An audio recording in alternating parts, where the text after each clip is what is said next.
बिस्मिल्लाहिर्रहमानिर्रहीम। अस्सलाम वालेकुम। मेरा नाम है अमरीन और मेरे साथ हैं शेज़ा। और आज हम आपके सामने हैं प्रोडक्ट लाइफ के किचन से और आज हम बनाने जा रहे हैं पकौड़े। तो आइए शुरू करते हैं। ओके, तो ये मुझे लग रहा है कि थोड़ा सा इसमें ऑयल कम है तो मैं ऑयल ऐड करती हूँ। और अगर शेज़ा दिखाएँ तो मैंने सब्जियों की सारी कटिंग करके यहाँ पर रखी हुई है। और आज हम पकौड़े क्यों बना रहे हैं, क्योंकि पिछले दिनों काफ़ी सारी जो है वो गुजरी हैं बरसात का मौसम और हम और शिज़ा अकेले होते थे अलग अलग। तो आज क्योंकि मैं और शिज़ा एक साथ हैं तो हमने सोचा क्यों ना हम कोई बात नहीं, बरसात नहीं या बारिश नहीं, लेकिन हम दोनों अपने तौर पर एंजॉय करते हैं आज की शाम को और कुछ मेमोरीज़ को। मुझे ऑयल थोड़ा सा कम लग रहा है तो मैं इसमें ऑयल ऐड करती हूँ। नॉर्मली मैं पकाती हूँ इसके लिए सरसों का तेल यूज़ करती हूँ, लेकिन आज मेरे पास सरसों का तेल नहीं है तो फिर दूसरा ऑयल है मेरे पास, ऑलिव ऑयल। उसमें मैं ये बनाने लगी हूँ। चीज़ें मैंने कटिंग करके रख दी हैं, थोड़ा सा मैं उसको फाइन चॉप कर लेती हूँ। तो मैंने जो है थोड़ा सा फाइन चॉप कर लिया है और मेरे पास पालक तो नहीं है लेकिन बाकी सारे इंग्रेडिएंट्स मौजूद हैं जो कि एसेंशियल समझे जाते हैं पकौड़ों के लिए। तो स्टार्ट करते हैं हम पकौड़े बनाना। और शिज़ा साथ में चाय बना रही है। मैं साथ में चाय बना रही हूँ बिकॉज हम पकौड़े और चाय का कॉम्बिनेशन जो है वो ज़्यादातर प्रेफर किया जाता है। तो मेरी रिस्पॉन्सिबिलिटी में चाय बनाना है शाम की एंड मामा जो है वो उसके पकौड़े बना रही हैं। चलिए जी, ये कटिंग तो ऑलमोस्ट हो गई है।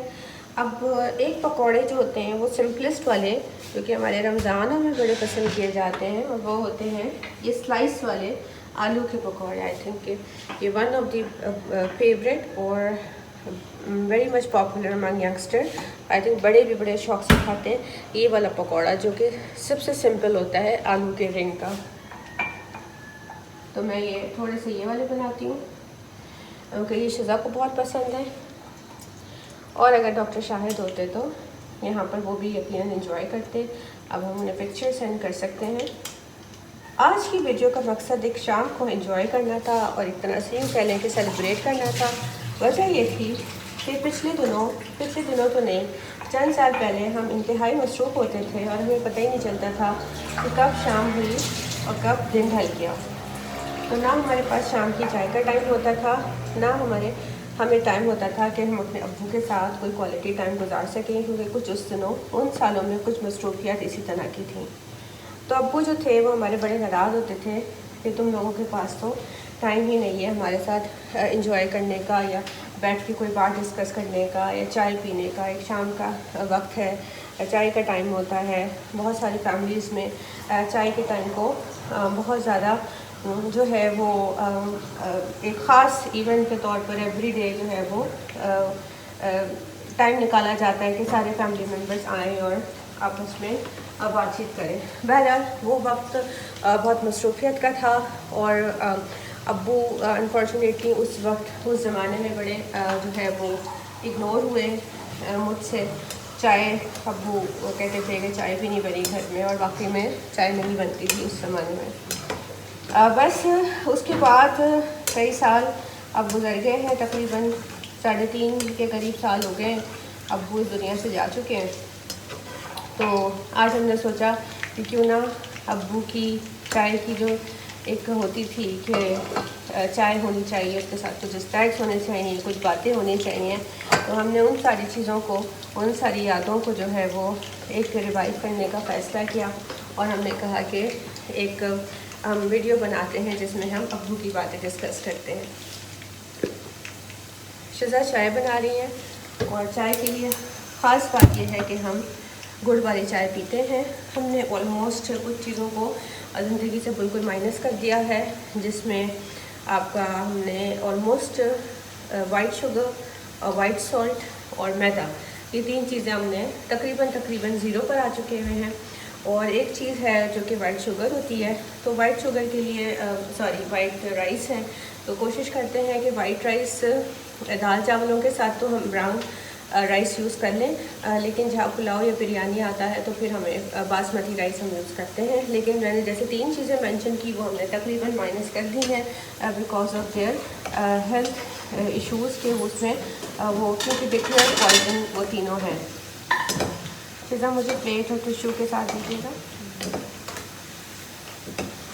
ये मेरे छोटे वाले स्लाइस पोटैटो के पकोड़े ऑलमोस्ट हो चुके हैं, तो इसको हम निकाल लेते हैं और फिर दूसरे वाले में पकोड़े इसमें डालती हूँ।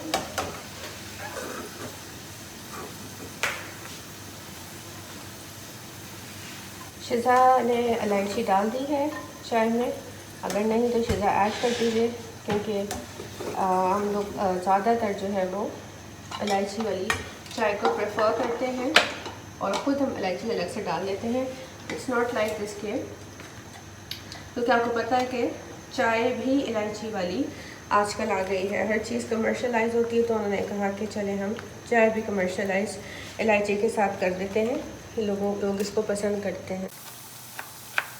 आइए शिज़ा, हमारे साथ आप खाइए पकौड़ा और बताइए कि कैसे बने।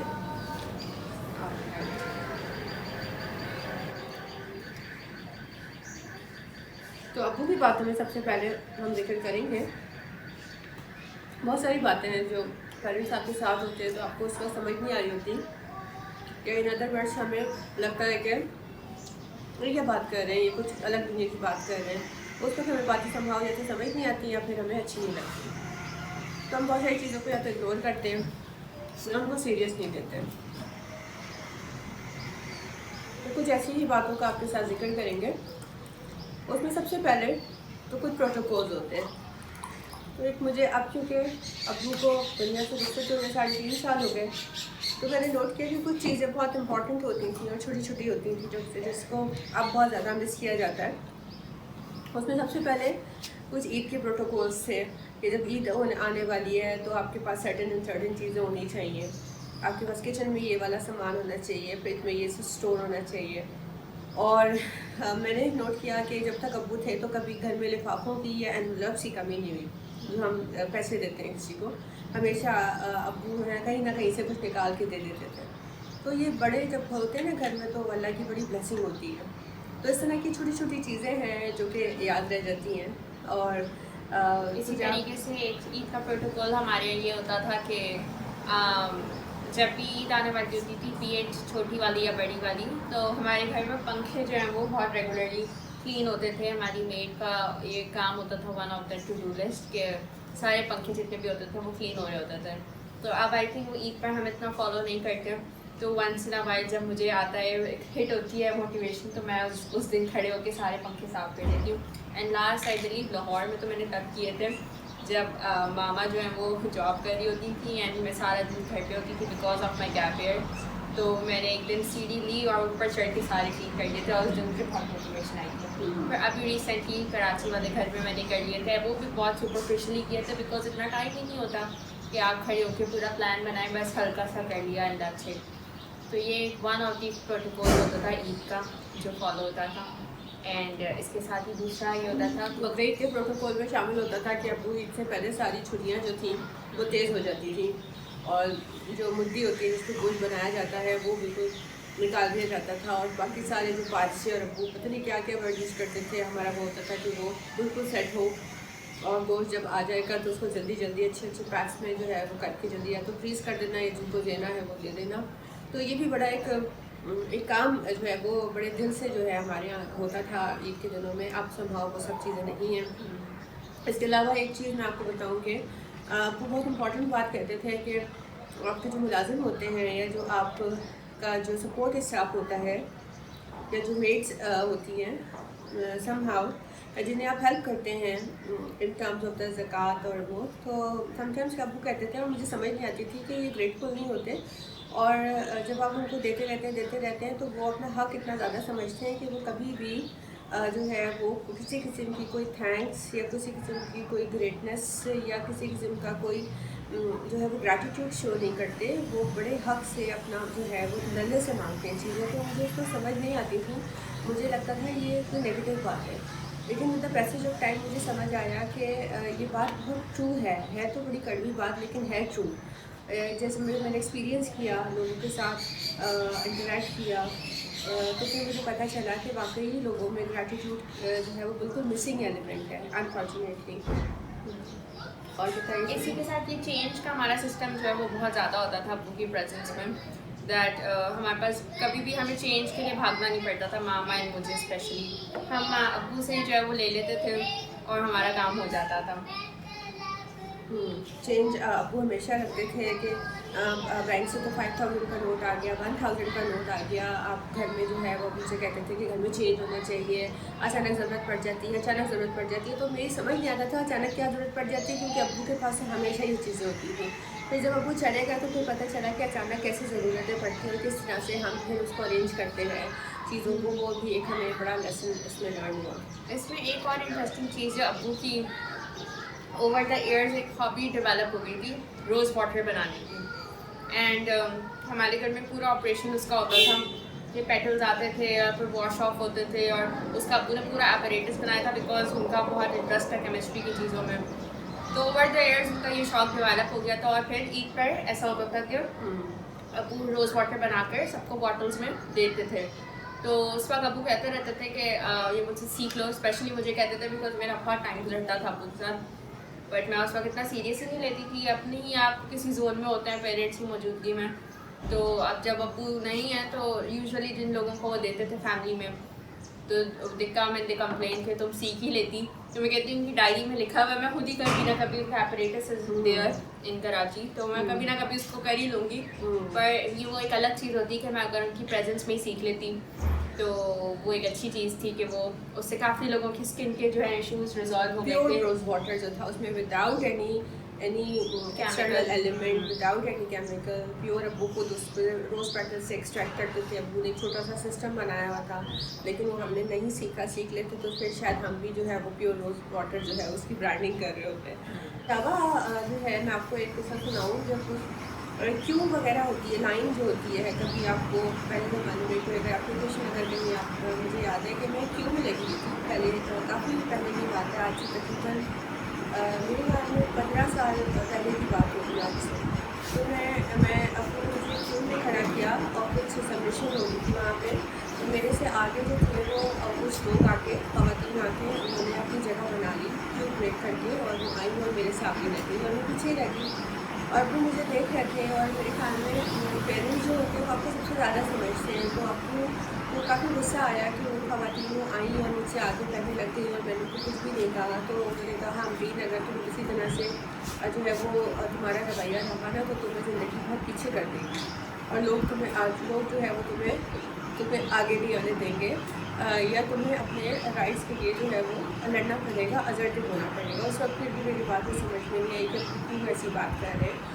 लेकिन जैसे जैसे वक्त गुजरता गया, over the period of 15 years 20 years समझ आया कि लोग किस तरह से आपको आप राइट होते हैं, आप ऑन राइट होते हैं, लेकिन उसके बावजूद आपको पीछे कर दिया जाता है। लोग जो है वो आगे बढ़ जाते हैं, जिसे कहते हैं बाई हुक्स या अपनी स्मार्टनेस से या कोई टैक्टिक से या मैनिपुलेट करके जो है वो जो राइट पर होता है वो पीछे रह जाता है, और बहुत सारे मैनिपुलेटर्स जो होते हैं वो आपसे आगे चले जाते हैं। तो ये अपने मेरे बारे में फोरकास्ट हुई थी, जो ओवर द ईयर सही साबित हुई कि जो सही होता है, जो क्यों में लगता है, जो डिसिप्लिन होता है, समटाइम्स वो पीछे रह जाता है। तो इसी के साथ ये क्योंकि आपने एक रिमाइंड कराया मुझे एक ऐसी चीज़ का जो अब्बू मुझसे कह रहे होते थे कि मैं कुरान पढ़ लूँ। तो जितने साल आई थिंक मैंने अप टिल 16 ईयर्स मेरा और अब्बू का जो है वो हम लोग साथ रहे, तो मैं कभी अब्बू की मैंने ये ख्वाहिश शायद नहीं पूरी करी जिसमें वो कहते थे कि कुरान पढ़ लो, सुबह सुबह उठ के कुरान पढ़ लो। और मैं ऐसा भागती थी कुरान से कि एक दफ़ा जब मैंने कंप्लीट कर लिया तब मैं क्यों पढ़ूँ, बिकॉज वो रग़बत ही नहीं थी, वो अफेक्शन ही नहीं था। तो अब मैं now when I look back और मैं सोचती हूँ कि अगर अब्बू मुझे देखें then now I am wholeheartedly pursuing alma degree, जिसमें मेरा पूरा दिल लगता है। वुड हैव बीन हैप्पियर अगर उस टाइम पे कर लेते, पर वही बात है कि जब पेरेंट्स के सामने आप कभी कभी चीज़ें नहीं करते उसके बाद आप उनकी विशेस समहाउ किसी न किसी तरीके से फुलफिल कर रहे होते हैं। अब वो मेरे बारे में कहते थे कि हिफ्स क्यों नहीं कराया, लेकिन मामा से शायद कहते थे आई डोंट नो कोई बात होती थी कि तुमने हिफ्स क्यों नहीं करा। तो वो अपने इमाम साहब के इन्फ्लुएंस में आके मुझे कहते थे, मैं इतना चिढ़ती थी उस टाइम पे कि मुझसे क्या बोला जा रहा है, मैं क्यों हिफ्स करूँ। एंड अब जो है अल्हम्दुलिल्लाह अब तो मेरे 10 सिपारे जो हैं वो कंप्लीट हो गए हैं, जिनका हिफ्स ट्रांसलेशन के साथ कंप्लीट हो चुका है। तो it gives me pleasure कि चलो at least I'm fulfilling his one of the wishes. तो yes, ये भी एक जो है का बहुत ज़्यादा इंटरेस्ट होता था कि कुरान पढ़ लो शहज़ाद। और मुझे याद है कि जब मैं जॉब करती थी अराउंड 10 इयर्स, मेरे 9 to 5 घर आके आते 6 साढ़े 6 बजते थे। तो आपको every evening, almost every evening मेरे लिए बाहर बैठे होते थे। और जैसे मेरी कार आती थी तो अब्बू उसको पार्क कराते थे, क्योंकि जो अपार्टमेंट्स होते हैं शायद अंदाज़ा हो, जगह छोटी होती है, पैरेलल पार्किंग आपको करनी होती है। तो मैं बड़ी एक्सपर्ट हो गई पैरेलल पार्किंग में, जो आ जाते थे ख़वातीन को नहीं आती। तो मैं बड़ी स्मॉल स्पेस में जो थी, वो अब्बू ने मुझे इतना गाइड किया कि मौके में कोई मसला नहीं रहा। मैं बड़ी ईजीली जो है वो बड़ी स्मॉल स्पेस में पैरेलल पार्क कर देती थी। तो इस स्किल का सहरा भी जो है मेरे फादर के सर है, क्योंकि उन्होंने मेरे लिए इतना वेट किया शाम में, और एवरी इवनिंग मेरे लिए जो है वो कार पार्क करवा के फिर वो अंदर आते थे। इसी के साथ हमेशा खाना भी बना के रखते थे, बिकॉज मामा का MBA की जर्नी भी इसी में थी, एंड उसमें 7 डेज़ मामा बाहर होती थी। तो उसमें भी अब सारा घर का काम जो है वो लोग काफ़ी करते थे। मामा को हमेशा जो है खाना सर्व किया है, आई थिंक MBA की जर्नी में। मेरे फादर से ज़्यादा तो मेरे लिए वो हमारे मदरली फिगर भी थे, फादरली फिगर भी थे। तो वो मतलब एक वैसे कहते हैं कि सिर्फ एक शख्सियत थी, लेकिन हमारे घर का पूरा निज़ाम जो था वो उनके कांधों पर था। जब मैं आजकल जैसे मुझे कीज़ बनवानी पड़ी, तो मुझे ख्याल आया कि मैं तो कीज़ और लॉक से कभी चक्कर में ही नहीं रही। मैं तो हमेशा अब्बू होते थे जो कि की कहाँ पर है, मास्टर की कहाँ पर है, डुप्लीकेट की कहाँ पर है, कहाँ पर रखनी है चीज़ों को, कहाँ फाइलें एहतियात से रखनी है। और मुझे बार बार उन्हें बताते रहना, और मैंने कभी ना सुना कि कहाँ पर कीज़ हैं, कहाँ पर इम्पॉर्टेंट फाइलें हैं। मेरी तो कभी, जो पेरेंट्स होते हैं तो आप बिल्कुल इन चीज़ों से लाताल्लुक़ रहते हैं। और अब जब मैंने खुद हर चीज़ को जो है वो रखना शुरू किया, तो कीज़ यहाँ है, ये इम्पॉर्टेंट चीज़ यहाँ है, ये डॉक्यूमेंट यहाँ है, तो फिर इतना अपने ऊपर बर्डन फील हुआ कि वो कितनी सारी चीज़ें थी जो वो संभाला करते थे। तो इसके साथ ही जो और का शौक होता था, एक तो रोज़ वाटर का होता था, एंड इसके साथ प्लांटेशन का बहुत ज़्यादा था। हमारे घर पे काफ़ी गमले होते थे जब हम कराची में रहते थे। अभी यहाँ पर इतनी ज़्यादा प्लांटेशन हम करते हैं लाहौर में। Mama is now very fond of plantation. तो जब हमने कराची में भी घर शिफ्ट किया था, तो फिर मामा को काफ़ी इंटरेस्ट हो गया था प्लांटेशन से एंड किचन गार्डन वगैरह से। लाहौर में जो है वो ज़्यादा सर्वाइव नहीं कर पाते because of the extreme weather, पर ये शौक जो है वो हमारा अब्बू से ही आया है। बिकॉज उनका एक पूरा प्रॉपर रूटीन होता था कि वो मुझे कहते थे कभी तो तुम पानी डाल दिया करो, पर मैं कभी पानी नहीं डालती थी, उनका सारी जिम्मेदारी अब्बू की होती थी सारे घर के कामों की। तो कभी हिल के भी कुछ मैंने नहीं किया। मुझे इससे एक बहुत फ़नी स्टोरी याद आ गई है कि हमारे घर यूजुअली मेड आती थी सुबह में ना। तो अगर संडे वाला दिन है या सैटरडे वाला दिन है, तो अगर कभी मेड ने छुट्टी कर दी, तो मैं इतनी मीन होती थी, छोटी सी तो मैं थी, बट मैं इतनी मीन होती थी कि अब्बू मुझसे कहते थे बर्तन धो दो। मैं बर्तन नहीं धोती थी, मैं कहती थी अब्बू आप ही धोए। बट मुझे उनका इतना वो होता था कि अब्बू धो रहे हैं, तो मैं जो चेयर पीछे लेके सिंक के पास रख देती थी और मैं कहती थी अब्बू उस पर बैठ के धो ले। लेकिन मैं घर में नहीं होती थी, इसलिए सब कुछ होता था। तो मैंने कभी उनकी मौजूदगी में मेरे बर्तन भी नहीं धोए। अब तो मैं सारा काम मैं कर लेती हूँ, बट मैं इतनी मैं सोचती हूँ तो मुझे होता है कि मैंने क्या किया कि मैंने जो है वो सीट रख के मैं कहती हूँ वाह बस मैंने अपने फर्ज निभा दिया, और वो इवेंचुअली फिर आपको भी सारा काम करना पड़ता था। तो इसी के साथ हमें दीजिए इजाज़त, एंड ये शाम हमने जो है वो बाहर गुजारी। और हम यूजुअली नहीं आते यहाँ पे टेरेस में, बट हमने आज स्पेशली प्लान किया था। और एक मुझे गाना याद आ गया, वैसे अच्छी बात तो नहीं है गाना, लेकिन एक आलमगीर होते थे हमारे PTV के, वो कहते थे शाम से पहले आना धूप सारी ढल रही हो। तो वाकई में धूप ढल चुकी है और मगरिब का टाइम भी हो चुका है। तो हमें इजाज़त दीजिए इंशाल्लाह। Till then, take care and Allah Hafiz.